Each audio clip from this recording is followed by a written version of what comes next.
our understanding of who we are is key to how we carry ourselves. Nobody can call me a name I know I'm not. Why? Because I know who I am.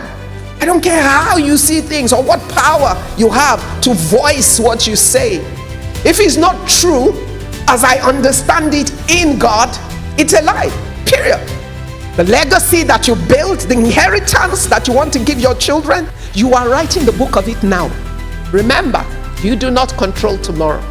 The guy that is nobody today, that you are not kind to by your actions, by your words, by your show of love, you don't know what he will be tomorrow, and you don't know where your children will get to tomorrow. Your life, your reputation, liability or asset, because whichever one it is, it's an inheritance you will leave for your children. So watch the legacy you're building. Sometimes you think your father has money. I was chairman of a bank. You'll be shocked how many people are in debt that are living large. Until they die, their families don't know what they really have. There are many names, I go to functions sometimes, I see that I watch you, but I all smile. Like this one.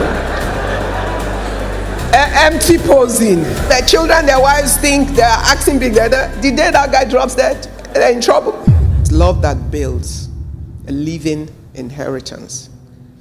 And I thought, okay, where do we start from with that? I know it's Valentine's month, and I know we get caught in all the drama of it. But I remember once in my early days in business, and as a young Christian who had no care in the world what anybody thought about my faith, I sent, on Valentine's Day, I had a gift for my key clients.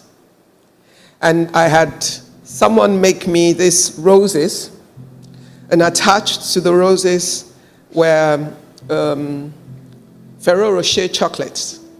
There were like 3 or 4 packaged with it. And then I wrote a message that said, as you celebrate this season of love, just remember that you're loved by the greatest lover of all times, Jesus.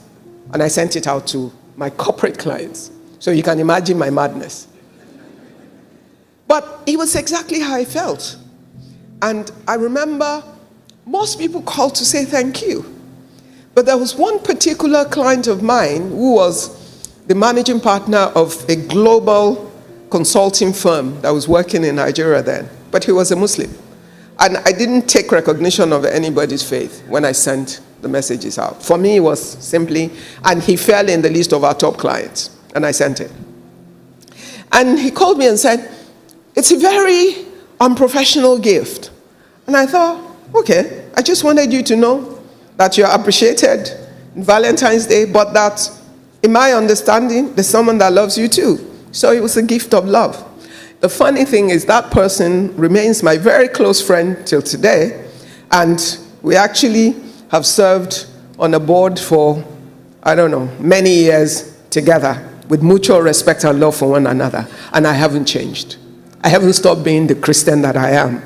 But I've also learned that, you know what? You don't have to apologize to anyone for who you are and for what you count worthy in your life. And the best gift I could share with anyone was the gift of the salvation of Christ. And I did it. Now, I know better. I've gotten smarter at delivering those messages without being offensive. But that's part of what we learn every day. So even though it's celebration of love between men and women and families and all, just remember, there's a greater love that brought us all here. And we must never forget to share that love. It's the best gift we can give to anyone every day as we go on. Now, 1 John 4:8 says, anyone who does not love does not know God. Why? Because God is love.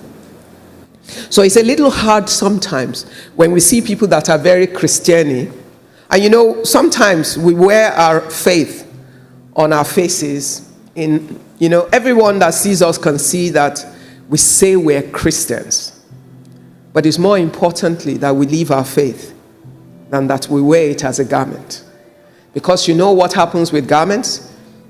Okay, I think I love what I'm wearing today, but I really was looking for something comfortable to wear this morning. I was a little tired yesterday, and as my staff who works with me on trying to prepare for the next day was trying to, I first said, oh, they're young people, I have to wear a dress so I can feel, like I fit in.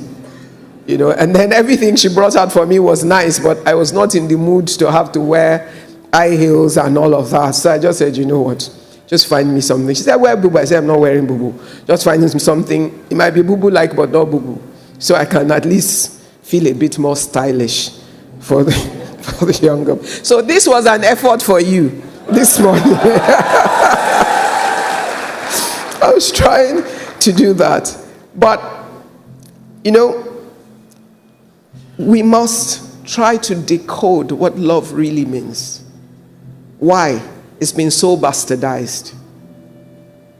The word love has been so abused and misinterpreted, misused. People have been enslaved by it simply because someone says, I love you, you become a victim of your own life. Someone says, I love you, you lose your sense of self-worth and dignity. You sell all of yourself into the obsession of being worthy of somebody else's love. It's important for us to fully comprehend what God meant. Because you didn't originate love. The lover of all times is God. And his biggest showing of that love came through the sacrifice of his son. John 3:16 tells us the story. We all know it. So I'm big on understanding words. I'm big on understanding God.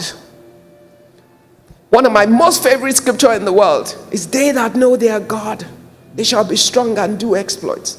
Because without you truly understanding what God means, you can't understand God. And if you don't understand God, you cannot understand the context of the message so that you know how.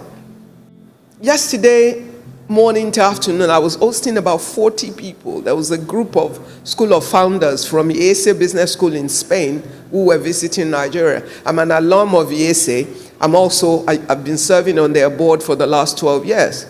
And they had this group of founders of businesses from around the world that they brought to Nigeria for a visit to look at the ecosystem of founders in Nigeria. I'm always proud when we manage to make other people come and see our country for what it truly is, as opposed to what is reported to be. And they were from everywhere, from Latin America to Europe to this. And yesterday morning, I decided I was hosting them in our beach house somewhere on the Lachey waters. And it was interesting to listen to what they came with and what they've concluded since they came. And I realized, you know what? At the end of the day, our understanding of who we are is key to how we carry ourselves. Nobody can call me a name I know I'm not. Why? Because I know who I am. I don't care where you're coming from. I don't care what position you occupy. I don't care how you see things or what power you have to voice what you say. If it's not true, as I understand it in God, it's a lie, period. So what do you understand love to be? Because if you don't clearly know what love is, you will take what love is not as love. And you will only get cheated. A lot of girls get infatuated with attention and call it love. A lot of men get caught up in gifts and all of that and availability and call it love. Some men call pretense of submission love.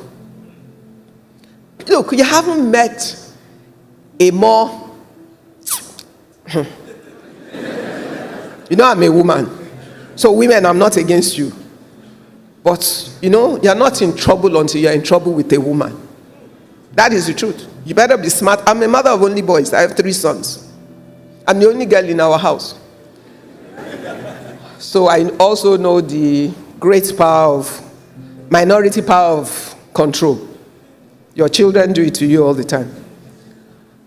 The important thing is you have to take time to understand what God meant when he talked about love. So that when you see the fake of it, you will know it. And there's so much fake. Which is why people that are ready to die together today, tomorrow are ready to kill each other. There's something wrong. If there's a substance to it, it cannot transform overnight. And sometimes as well, because we have no clear understanding of who we are, we redefine ourselves to fit the offer. Do you hear what I said? We do what? To do what? Offer of what? Offer of love. So we accept less than we should because we don't think we deserve more or that we're worth more.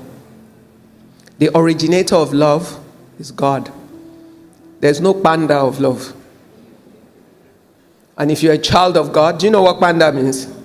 Fake. There's no fake love. As a child of God with the spirit of discernment, you should be able to see it. You must be able to read it. And you must be able to interpret it. And therefore, you must know when you should stay away from it and not be deceived by it. Anyone who does not love does not know God, because God is love. Now, what does this mean? Your first investment is in building your relationship with God.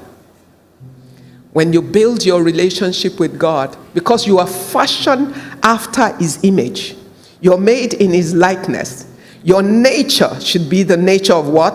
Of God. And who lives on the inside of you? God. If God lives on the inside of you, and you take time to understand him, they that know their God. When you know God, you will know love. When you see love that is not God's kind of love, you will know it too. And when you know it, you'll run away from it. But it's important that we understand it, because if you don't understand it, you also cannot give it. Because you cannot give what you don't have. And you cannot give what you do not comprehend or understand. And sometimes you see some people, they're incapable of giving love. Why? Because they were nurtured in a home where love was not an experience. They never were given. They were never loved in a way that they can know how to give it back to somebody else. God is a healer, so he can heal anyone, no matter where you're coming from. If you sit in a house like this and you're fed with the kind of word that I see that you're fed with in this house, your healing process is quick and the turnaround can be established. So it's not about where you came from, it's who you choose to remain as, even as you sit in a house like this. That's up to you. 1 John 4:7 says, "Beloved, let us love one another, for love is from God, and whoever loves has been born of God and knows God." Now, when we talk about love builds, it's about us knowing, when we have a clear understanding of what love is, do we then know how to apply it? Is love available just to chase a girl so you can sleep with her, or to chase a girl so you can find a wife, or to chase a girl just so you can take advantage of her, or a girl to a girl just so you can be friends because she's going to offer you something, to take advantage of people, to benefit from people, or the guy to show love to a guy so you can do business with him? Is that what it is? Or there are multiple ways in which we express ourselves. Now, we're talking about love that builds, and we're talking about a living inheritance. I'm trying to lay a foundation for love. I want to talk about inheritance on the side, because I will then bring them together to get to the message.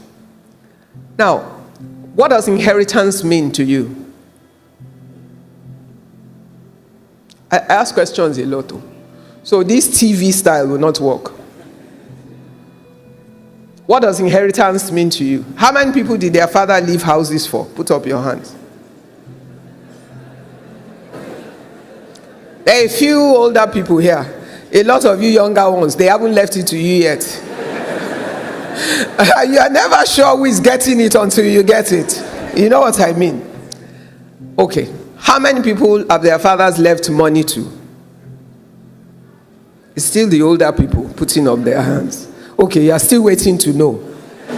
Okay. How many of you are hoping they will leave you houses and money? Okay. You know, the thing is, when we say the word inheritance, what comes to your mind? Be honest. What comes to your mind? Houses, properties, money.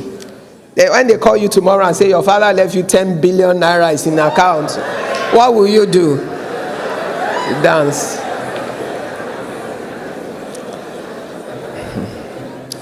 Okay. Well, I had a conversation with the Holy Spirit this morning, and I'm being honest. Normally, I'm not big on writing things or using notes for preaching. If you watch me, you will notice my preaching is reset in my head. A lot of people ask me how. I say, I don't know. It's just the way the Lord gifted me. I think through it for days, working in my mind and everything. We do the scripture work. I go through it, but then my message sets in my head. And then it's the Holy Spirit and I. That's how I preach. But this morning, I'm going to follow some things because I want to be sure I follow God's instruction. So, what is inheritance? It's not just money. Money and houses and all the things you said, they can be part of it.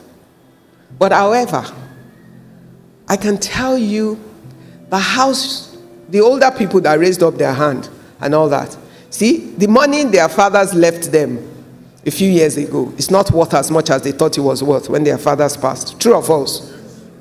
Devaluation has done what? Maybe when their father died, dollar was 190, 160. Well, it's 1,500 or thereabout now. So if you divide, if they were millionaires in dollars when their father died, they're barely thousandaires now. Conversion. That tells you just how worthless it can become. The houses that look like palaces when they were young, all of a sudden it's like boys' quarters in your generation. True or false? So that tells you just how, they're ephemeral.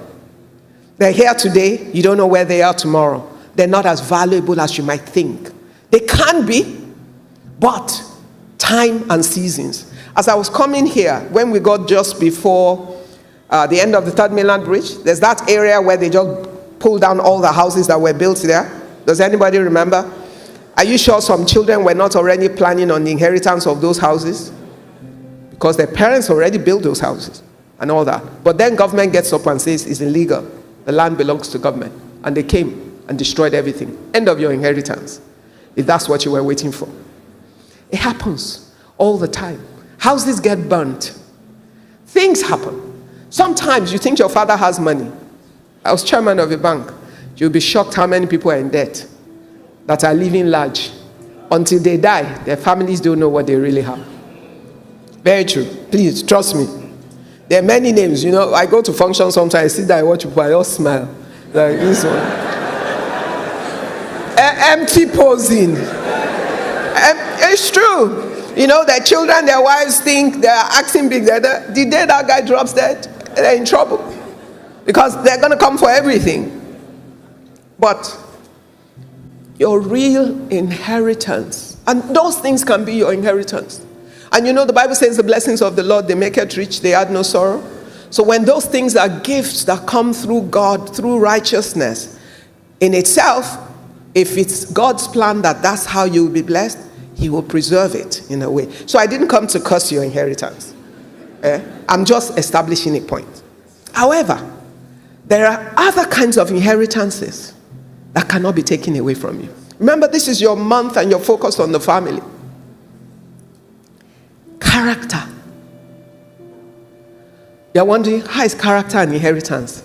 The character of your father and your mother and the ways of their lives and your character and the way you live now, you are writing the book of the inheritance of your children. Why? They're going to walk into places that the way you are or the way you were will speak for or speak against your children.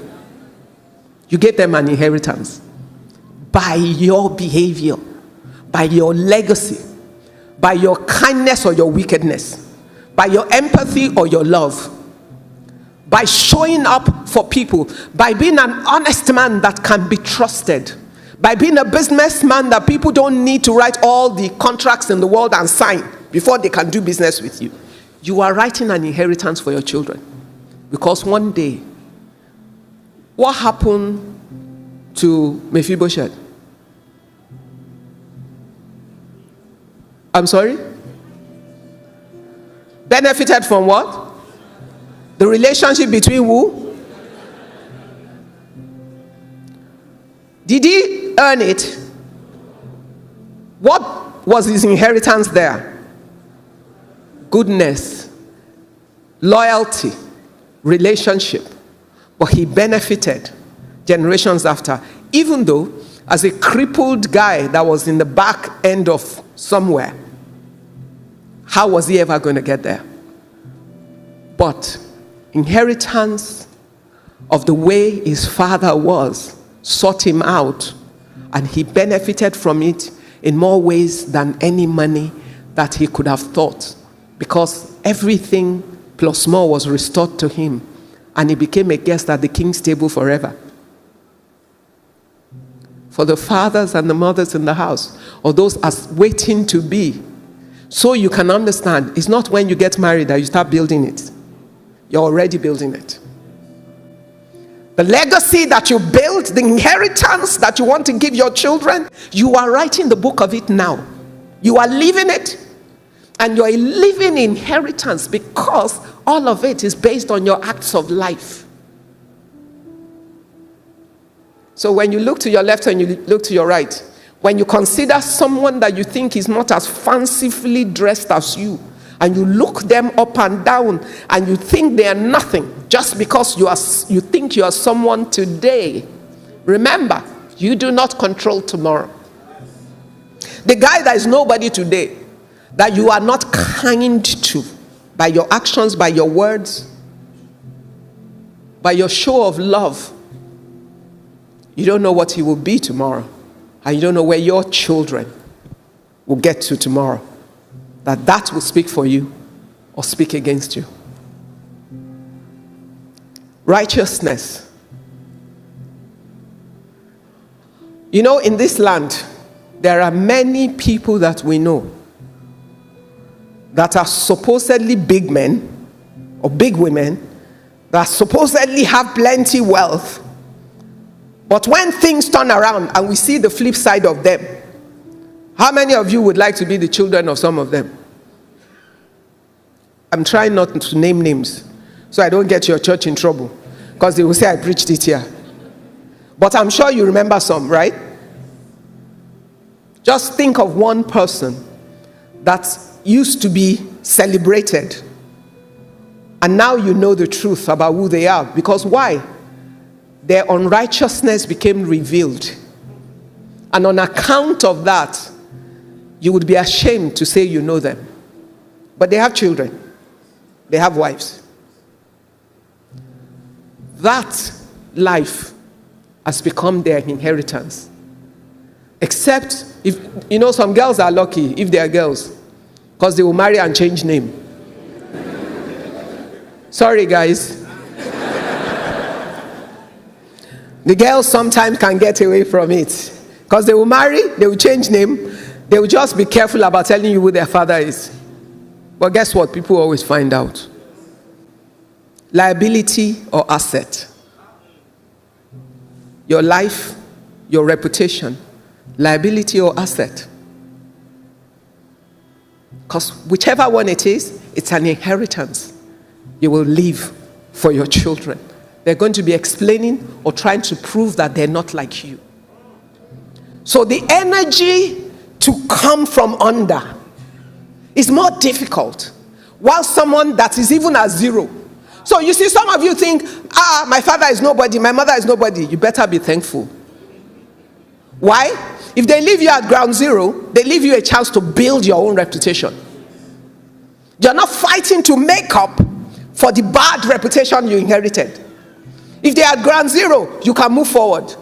If you have the right inheritance of righteousness and of character, of reputation, it can leapfrog you forward.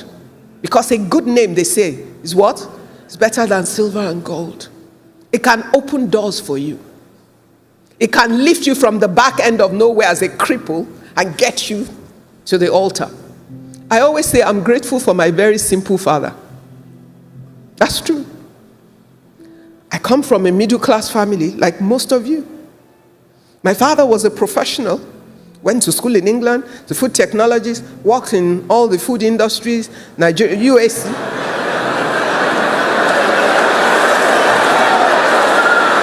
Did I cause any trouble?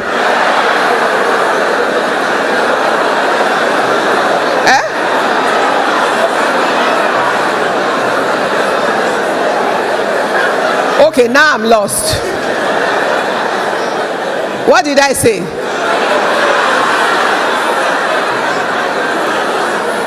Middle class.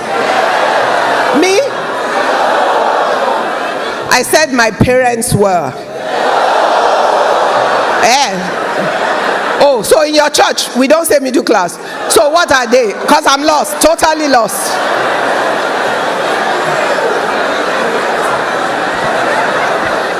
They are saying that if your dad schooled abroad, he's not middle class. Okay, you see your problem? Generational understanding.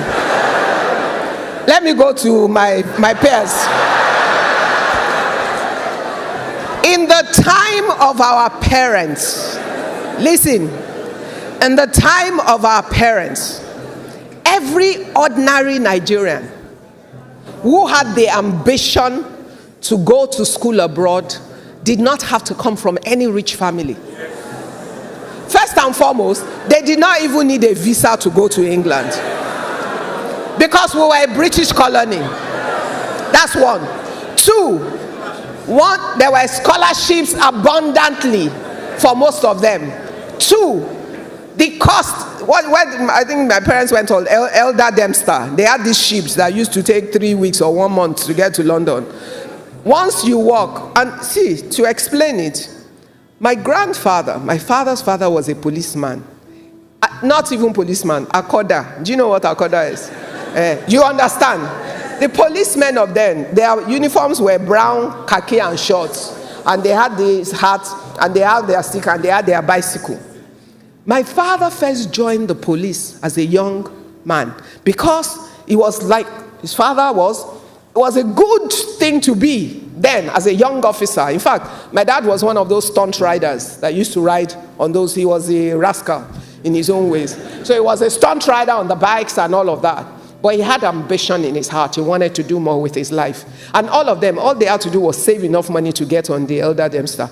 You get scholarships. When you get to England, you can even be working and paying for your school. So it's a different time from your time. So yes, it was middle class. And guess how Nigerians' middle class was built? That generation of people who went off to seek better education and then came back as professionals who then worked across industries or in civil service and all of that. That's who they were. They were not rich people. What they did was they would build a house or two. They would train their children to go to school. Wait. Kulu temper.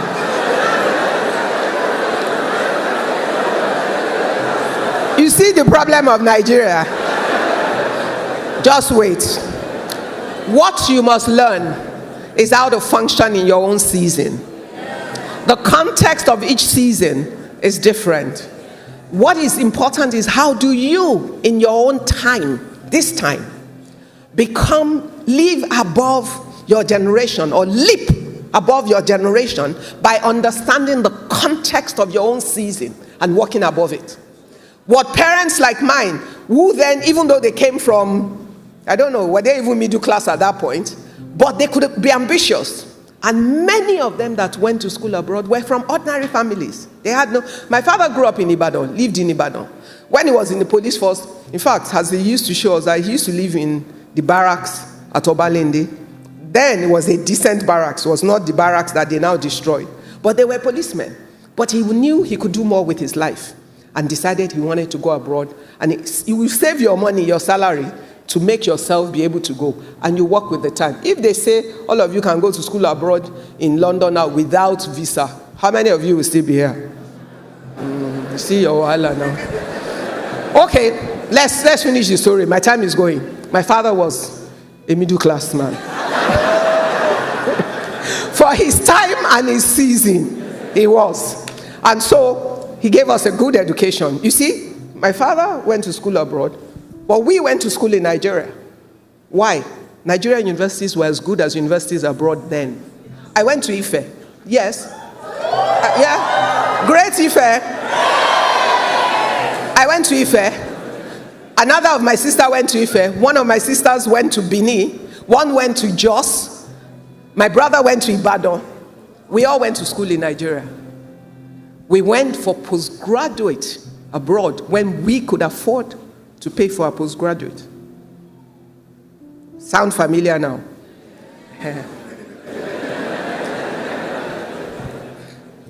Anyway, let's go on. Righteousness. Don't forget, it's not just about you, it's about your generations. It's the legacy you're building for your children. Your legacy. What is a legacy? A memorial of everything that you are. Are you paying attention? Have you ever sat down to say, this is my last day on the face of the earth? When I read the book of my life, what do I want to read in it? You're blessed, most of you are young. So you can afford to be intentional about building that legacy. Why? That legacy will be your children's inheritance. People will block them because of you, or people will open multiple doors because of you. Pay attention, build it. You can be killing everybody trying to leave your children houses and cars and money. Guess what? The children you do not train will destroy the houses and the money that you leave behind. They will sell them for peanuts. I have watched it happen. I'm telling you. Can't even begin to tell you stories. But if you do not invest in building the right legacy of righteousness, raise up your children in the way that they should go. When they grow up, they will not do what? They will not depart from. No matter how far away from you they are. If you have built the right foundation in them, when the wind of the world comes against them, something will rise up on the inside of them. When it matters most, the word in them will speak. So when you take your children to children's church, it's not just for the convenience of you sitting here to listen to the message. It's because you are building for them a foundation upon which they will have to build later by themselves. But without that foundation, it's more difficult for them to build. But if you've nurtured and put the word of God in them, then they have a chance. When it matters the most, they will have a substance. When you're floating and you're about to sink, the word you do not know, you cannot speak. So the foundation you have not built for your children, they can't build on. They will be starting from ground zero. And when someone offers them other kind of powers, they would not know that they're out of line. Why? They have no reference point. So watch the legacy you're building. Don't make the legacy of your life accidental, because you will subject your children to accidents. Be intentional about your legacy. I make choices intentionally.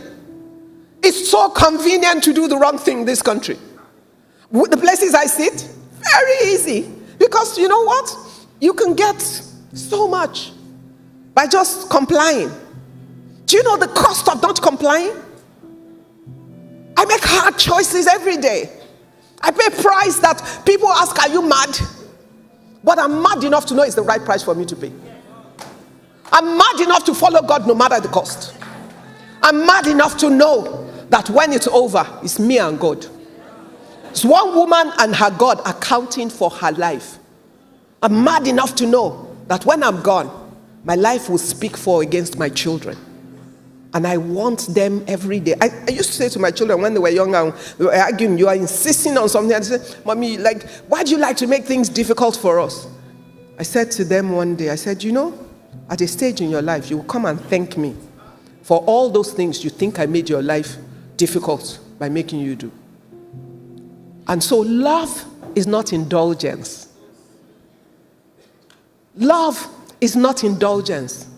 Love is not accommodating the wrong things. You cannot accommodate in your friends, in your siblings, in your relationships, in even those that work for you. You cannot accommodate in your children. You can't. Your pastor will be failing if he sees you do the wrong thing and just to keep you in church, he doesn't call you out. God chastises those that he what? So how can it be wrong to correct? As parents, we get carried away. I don't want my children to suffer as I did. Really? They will suffer times 10 if you don't give them the right foundation. I'm the wicked witch in our house. I'm happy to be. My husband loves his children too much. So, you know, they like to say, and you know, daddy will be like, it's okay. That's why opposites attract.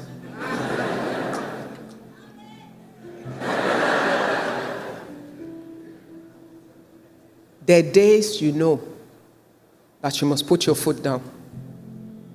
There are things you know. If you truly love people, you must be willing to be the enemy for a season. Because they will come back to thank you. You cannot build homes and raise children without establishing the love God's way. And if God chastises those that he loves, how are you not chastising the ones that you love? If you are a wife, that because you're afraid your husband will leave you, you can't tell him the truth. You have failed as a wife. That's the truth. Yes, you can correct in love, which means you must know how to deliver the message. The how is important. But the truth you must tell. Most men that do wrong things have wives that enable them. Let's be honest. Because they benefit from the fruits of sin, they enable them. If you sleep beside a man every day and he's doing the wrong thing and you do not have the courage to call him out, you will both sink in the ship together. A good name we already spoke about. Understand, the goodness of your name is the goodness of your character every day. It's what you do. It's simply your everyday journey. It's a daily walk of life, a daily book of life. The trail that you leave morning, afternoon, and night. You can't greet people. What? Are you God? You are waiting for everybody to greet you. That's what? You know, I like to shock people. I like to shock people. I like when, if I enter a lift, this is one thing I do, especially when I'm abroad. If I enter a lift, I know Igbo people, they can act like this. I like to look for trouble. So if I enter a lift and you're in it, I'm saying, good morning. And you don't answer, I say, I said good morning. No, I'm serious. And they'll say, oh, I'm sorry, good morning. I'm like, fine, how are you today? Fine, thank you. End of story.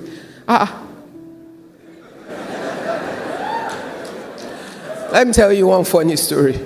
So when my husband and we got married and we used to live in one house on Bode Thomas Street in Surulere, yes. And we had this Baba landlord and Baba landlady. I don't wish them on you. They're both dead now, thank God. They're old now. They died at an old age. But the reality was, we were a young couple. My husband already rented the place when we met. In fact, we met because he wanted to come and order furniture for that apartment from me. That's why instead of buying furniture, the guy found the girl. Let's continue. So I got paid to furnish the apartment I was going to live in. Okay. Anyhow, I don't think I realized that the Baba landlord and the Baba landlady, they had a daughter that I think was, they had already identified my husband as a good catch. Just wait. So, you know, my husband walked on the island, she walked on the island, and they said, you can be giving her a ride every morning. So they were riding every morning. Until this silly girl showed up, and then, so I was the enemy from the beginning. They actually made my life miserable. Even before we got married, they were just terrible and mean. Like, how can a young girl like this own a furniture factory? I even thought it was her father's own. Where did she find the money? This is them saying to my husband's sister that they should tell their mother to go and investigate me. Where did a young girl? See, they did not understand the hand of God when it's upon your life. Anyway, that was one of those 1 million stories I could tell you about them. But one day, I was lamenting to my friend's mom that, when I greet them, sometimes they won't answer. She said, and that's your problem. I said, yes. Now, how can I be greeting elderly people and they won't answer me? She said, I said, Mommy, how do you do that? She said, well, you say, good morning, ma. Yes, ma. Thank you, ma. What about ma?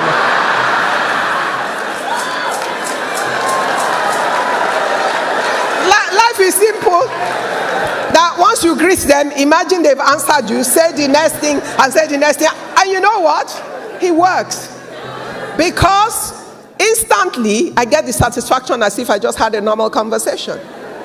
I have used that thing as a weapon throughout my journey from that moment. Whether in a boardroom, I can deal with anybody. Why? Because I realize that you cannot offend me except I choose to be offended. And it's about how you manage that. So instead of 1 or 2 other younger brides in the house that abused and insulted them, I never did. Because what would be my testimony as a young Christian married girl who will insult her father's age mate? That cannot happen. And I was conscious of that. So all I'm saying to you is be intentional about your actions. Know that everything you do every day has a cost. A cost to you and a cost to your generations. Build it in your act of love. Remember, for every alternative action, you have another alternative. You must control the choices. Don't let, they say who pays the piper dictates the tune. Guess what? You only choose to play to the tune. Always ensure that you're not someone who responds to others' action. You're someone who initiates your action by choice. They're 2 different things. If all you are doing is responding to what other people do, they're your boss and your master. But no matter what they do, if you learn to pace yourself, to allow the emotion of the moment to pass, you will decide what will be your action, not that you're just responding to their action. And therefore, you will control how you build your own legacy every day by choice. Why? Your legacy is your children's inheritance, and it's your life. You will benefit from it, or it will work against you. Now, true love chastises, true love encourages, true love nurtures, true love leads the way, true love shows the way, true love teaches the way. Now, when you think about the fact that you're a nurturer, you're an encourager, you're leading the way, you're showing the way, you will be conscious of your own action. Why? Children learn more from what they see than what you say. No matter what you say to a child, if he sees the opposite, he will never believe you. Because what you do is a bigger microphone than what you say. So you must understand that in dealing with people, even with your friends. Let your example be the reason that men and women are drawn to you to seek for your wisdom. And then you will share the wisdom that comes from God. Why? Because your life already speaks. Look, okay, I preach because I have to walk into churches sometimes and preach. But guess what? Our biggest sermon is with our lives. That is the truth. In my world, you don't get to say Jesus all of the time. In a boardroom, you can't. But guess what? The way you behave, the way you conduct yourself must speak your Jesus. It must communicate your righteousness. It must communicate your character. It must communicate your values. It must communicate your faith. So your faith is not just your spoken faith. I'm a Christian, so cheap. Live being a Christian. Pay the price of being the Christian. Let the man and the woman who needs help look for you because they have seen Christ in you. And remember, the life you're living becomes the inheritance not just for your children, for your children's children. Remember Timothy, 3 generations. Paul said, the faith that I see in you is what? It's the faith of Lois, your grandmother, and Eunice, your mother. And because of that, he was drawn to Timothy as a mentor to nurture him. If 10 people ask me to mentor them, if I meet one that comes from someone I have dealt with before that I respect and I see, which one will I be more drawn to? That person is benefiting from the legacy of the righteousness of their generations. Silver and gold you can give, but all of it is worth nothing if the rest is lost. So pay the price of showing love through the way you live, showing love through your character, investing in your generations. When you do, even when you leave money, have you seen inheritance that has destroyed families? All of the time. Just to share what they didn't work for. No. Just to share what they did not work for. They will kill themselves. What do you think is missing in that house? Somebody built money and houses, but did not build love and unity and togetherness, and did not live the right values. Because greed is a spirit. And if you don't show children that greed makes sense, it will not make sense. If you raise children to love, to lean on each other, to value themselves more than all the inheritance, they will not even marry the woman that will come and infuse them with it so that they will scatter. Because another problem is that the boy or the girl will marry one spouse, that what they didn't know before will be introduced. And just by marrying one person, the whole family will scatter. True or false? So we play with all of these things, but our families cannot survive. Our generations cannot be secured if we don't pay attention to them. Everybody's working so hard to build. I left 10 houses for my children. I want to leave 10 houses for my children. But I also want to leave them just enough to fulfill the word of God that says the righteous man will do what? Leave an inheritance for their children. I do not want to leave too much that they lose their dream, their vision, and their own ambition. I do not want to leave for my children what will take away from them the ability to express their own gifts in their generation. So pay attention, because you might be consumed. I don't want my children to suffer like me. What do you know that is God's agenda in the journey of their own life? How do you ensure that you are not the one that will destroy the work of God? And we do it in church as well. Sometimes you think you're showing love. You go and help people in a way that you're getting in the way of God's plan. Why? Because we can become arrogant about showing love. Because there's a power and a feeling that comes from being the helper. And we can forget that we're not really the helper. God, the great helper, can cause anyone to be the tool of his help. And if he asks you to be the tool of his help, and I beg, it's not disco time yet. We will dance after. If he calls you to be the helper, you can only help according to his will. You will understand the call. The Lord told me to make a call here today, which is why I said, I'm your first preacher since you moved here. You will see what will happen in this house. You know why? The call I am going to make is to call for treasurers in the house. It's a grace and an anointing that I carry, but it's a mandate of God to raise treasurers, and I only do it under instruction. Who are treasurers in the house of God?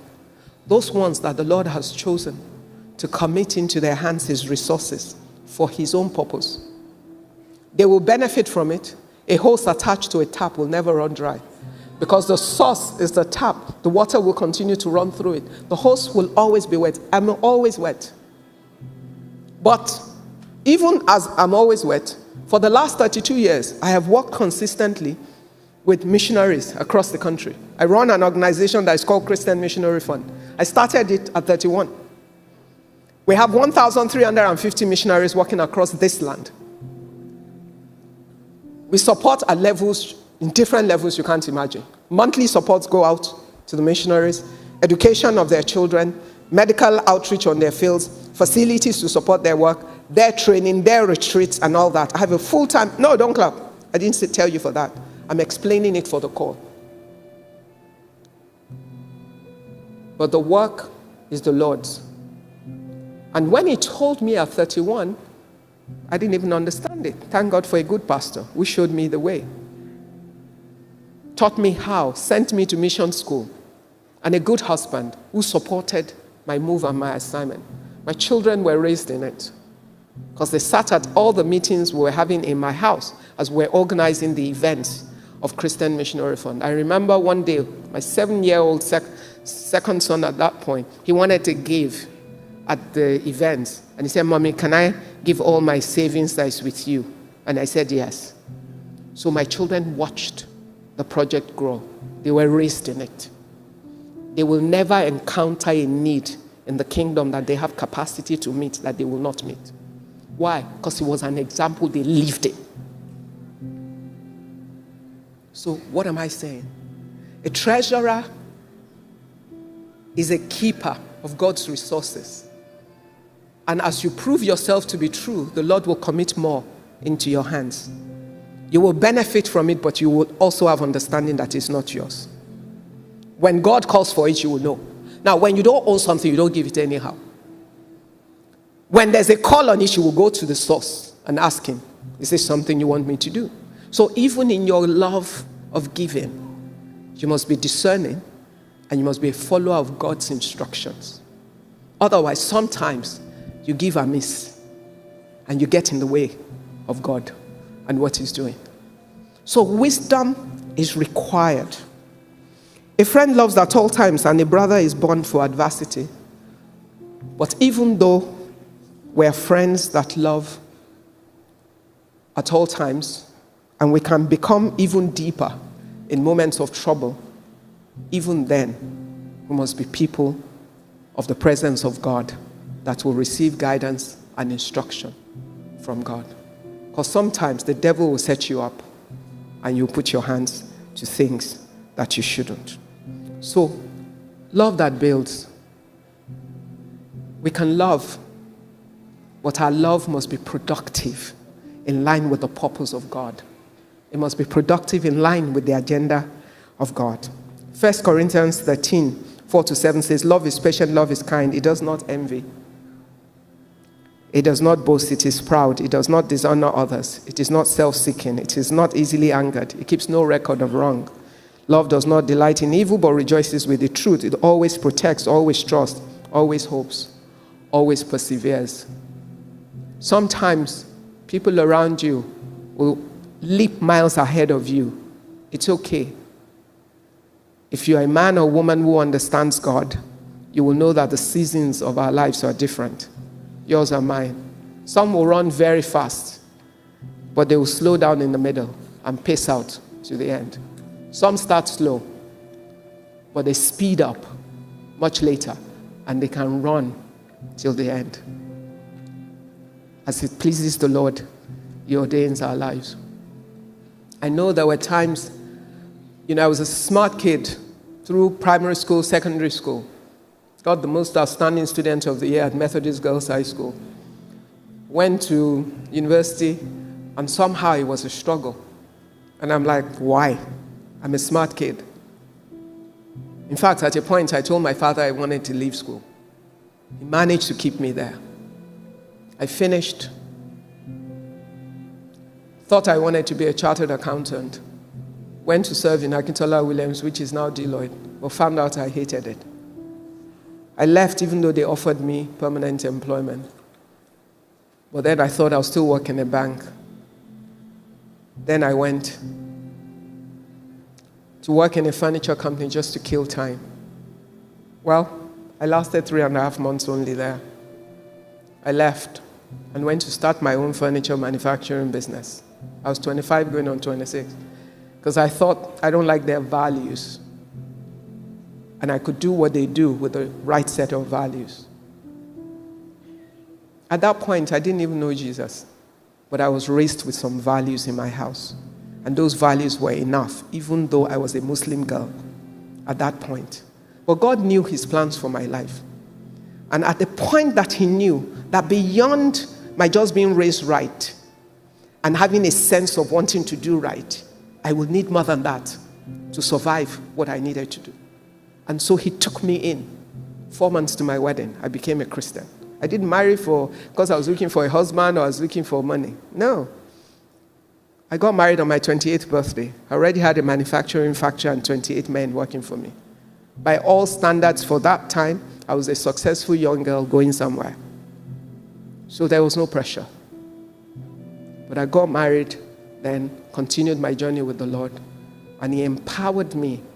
My pastors were great men, man and woman. Pastor Taiwo and Bimo Odukoya.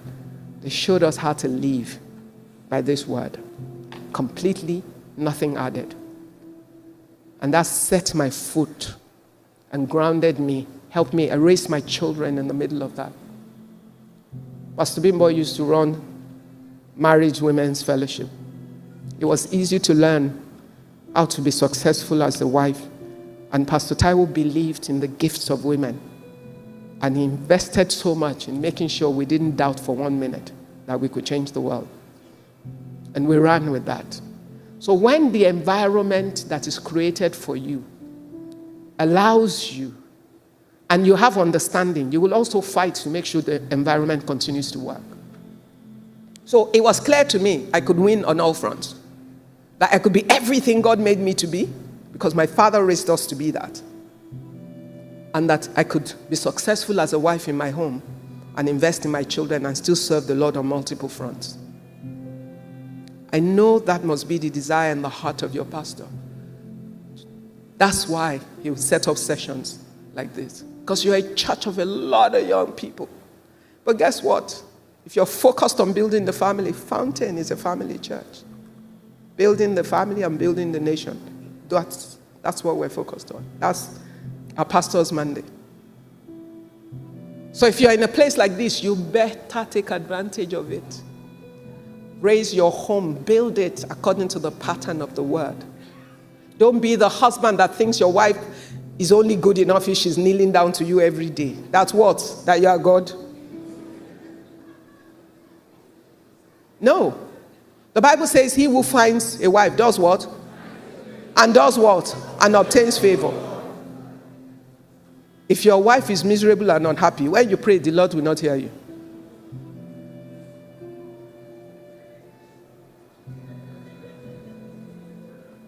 You're a team. He's here today. I asked after his wife. She's gone to preach in Yaba. He didn't think I don't want her to stand on the pulpit and take charge. Like some people do. There's some men of God that are like that. True or false? God doesn't make mistakes. He doesn't waste resources. Women are, look, I came back from Bahrain on Thursday. It's an Arab nation. 44-point-something% of their women are in their workforce. Yes. They intentionally set out to ensure they're a small country. They don't have a lot of people. And they knew that their women will be assets. They invested in ensuring that their women were equipped, prepared, and able. In fact, they have one university that's Royal University for Women. Which means if you say men and women cannot mix together somewhere, there's a school where they can still go to train and get an education. The women are the most cosmopolitan in the Middle East, very enlightened and exposed. Why? Because they have intentionality behind it. If you're a man leading a home, your wife is an asset. Everything she carries is to make sure that between both of you, your home stands as an institution of righteousness. And you know, when one hand is weak, the other is up. When one is down, the other is up. You will always be able to lift each other up. Sometimes businesses go wrong. Sometimes you lose jobs. Sometimes things are not working. Imagine if the two of you are running together, as in the best of both of you is fully manifested. You will raise children that are balanced for all times. I cannot imagine the sons of mine thinking that they will marry a woman that they will lock inside. Which door? Imagine if you're both running your race. Imagine your double network. The day you're looking for something or someone, maybe you don't know. Maybe your wife says, hey, actually, I met that guy at one meeting somewhere. The blessings of the Lord, they make you rich. If your wife is a blessing, she will make you rich. If your husband is a blessing, he will make you rich. You must learn to understand. You know, my guests that I was talking about, they asked me one question yesterday. One of them said, how are Nigerian women able to run at the highest level and still be the wives they are in your cultural context? I said, look, you live in your context. In 2026 today, the Nigerian woman still knows she's subject to the culture of her people. And therefore, in her home, the head of the home is who? So does the Bible say. So if you recognize that God's wisdom is prevalent over your life, then you know that God knows what he's doing. And therefore, it's a protection for the woman and the order of the house. There isn't a ship without a captain. But it is not to enslave any woman, nor should any woman allow herself to be enslaved. Nor does any wise man who understands that the gift in his wife is to bless their household and him, keep her down. Because in your day of trouble, the value of help you will get from your wife is the value of help you have allowed her to mature to be able to deliver. So you can self-sabotage. Please don't. I've been married for 35 years. This is my 36th year of marriage. I'm married to a good man. I can say that a million times. I'm married to a good man. And a man who, the woman he married, as much as she seemed like she was going somewhere, she's a far cry from the woman she is now. And yet, he had the capacity to arise into the man who could accommodate my vision and my ambition and continuously support me. And we have a home that remains. It takes two. That is my last word to you.